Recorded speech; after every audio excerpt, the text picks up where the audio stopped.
مسلم league نون سندھ کے صدر بشیر احمد میمن عوامی رابطہ مہم کے سلسلے میں ضلع کمبر شہداد کوٹ کے شہر کمبر پہنچے۔ نوابزادہ میر ہمایوں خان مغیری نے جی ڈی ایس کو الوداع کر کے مسلم لیگ نون میں شمولیت اختیار کر لی۔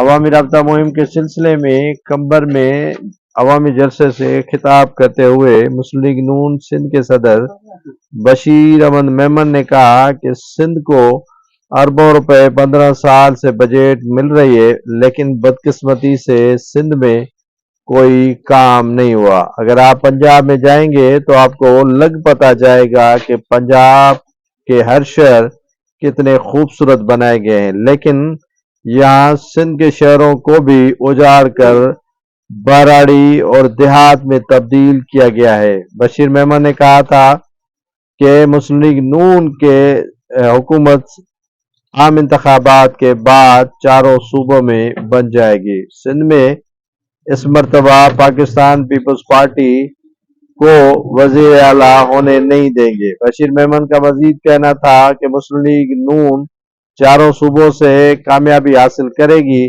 مجھ پر یہی اعتراض ہے کہ میں نے مسلم لیگ نون میں شمولیت اختیار کیوں کی۔ بشیر میمن نے مزید کہا کہ اگر یہ چاہتے تو سندھ میں موٹر وے بھی بن سکتا تھا، لیکن انہوں نے کبھی نہیں چاہا کہ سندھ ترقی کرے۔